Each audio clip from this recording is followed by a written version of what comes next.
Assalamualaikum warahmatullahi wabarakatuh. Perkenalkan, nama saya Musfirani Sagiada Azhara dari 10 TKJ 3 ingin menyampaikan presentasi tentang algoritma. Algoritma adalah logika, metode, dan tahapan urutan sistematis yang digunakan untuk memecahkan suatu permasalahan. Algoritma juga dapat diartikan sebagai urutan langkah secara sistematis dan logis. Dalam perkembangannya, algoritma banyak dipakai di bidang komputer. Secara spesifik, pengertian algoritma ialah suatu metode khusus yang tepat dan terdiri dari serangkaian langkah yang terstruktur dan dituliskan secara matematis yang akan dikerjakan untuk menyelesaikan suatu masalah dengan bantuan komputer. Jadi, berdasarkan definisi ini, dapat dikatakan algoritma merupakan langkah penyelesaian suatu masalah yang menghasilkan solusi dalam bentuk program komputer. Namun, penting diketahui bahwa algoritma tidaklah tergantung oleh suatu bahasa pemrograman tertentu. Artinya, suatu algoritma harus dapat diwujudkan oleh bahasa pemrograman komputer apapun. Sejarah algoritma.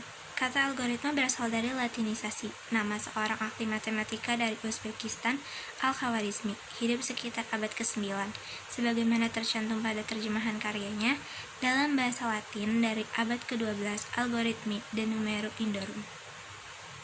Pada awalnya, kata algoritma adalah istilah yang merujuk kepada aturan-aturan aritmetis untuk menyelesaikan persoalan dengan menggunakan bilangan numerik Arab.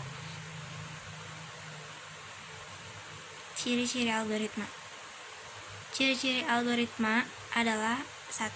Ada input, 2. Ada proses, 3. Ada output, 4. Memiliki instruksi-instruksi yang jelas dan tidak ambigu, 5. Harus mempunyai stopping rule. Fungsi algoritma. Beberapa fungsi algoritma antara lain: menggunakan fungsi algoritma bisa digunakan untuk memecahkan program yang rumit. Menggunakan fungsi algoritma bisa menjadikan program yang lebih besar menjadi program yang lebih sederhana. Fungsi algoritma bisa digunakan secara berulang atau lebih dari satu kali penggunaan. Lalu, memudahkan dalam pembuatan program. Jenis-jenis algoritma. 1. Divide and conquer. Paradigma untuk membagi suatu permasalahan besar menjadi permasalahan-permasalahan yang lebih kecil. Pembagian masalah ini dilakukan terus-menerus sampai ditemukan bagian masalah kecil yang sangat mudah untuk dipecahkan. Singkatnya, menyelesaikan keseluruhan masalah dengan membagi masalah besar dan kemudian memecahkan permasalahan-permasalahan kecil yang terbentuk. 2. Dynamic programming. Paradigma pemrograman dinamik akan sesuai jika digunakan pada suatu masalah yang mengandung substruktur yang optimal, yang mengandung beberapa bagian permasalahan yang tumpang tindih. 3. Metode serakah.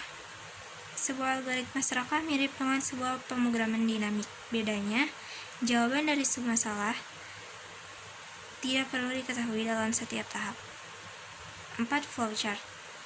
Flowchart merupakan diagram alir yang menggambarkan suatu sistem permasalahan komputer yang digunakan dalam proses pengolahan data serta hubungan antar peralatan tersebut. 5. Pseudokode. Pseudokode atau kode semu merupakan metode yang cukup efisien untuk menggambarkan suatu algoritma. Pseudokode dituliskan dengan menggunakan bahasa yang mudah dipahami. Agar boleh menggunakan bahasa Indonesia agar alur logika yang digambarkan dapat dimengerti oleh orang awam sekalipun. Manfaat algoritma. Manfaat algoritma yaitu untuk membantu seseorang dalam menyelesaikan suatu masalah berdasarkan pada pola pikiran masing-masing. Sifat algoritma tidak menggunakan simbol, tidak tergantung pada suatu bahasa pemrograman, dan notasi-notasinya dapat digunakan untuk seluruh bahasa pemrograman. Sekian dari saya. Assalamualaikum warahmatullahi wabarakatuh.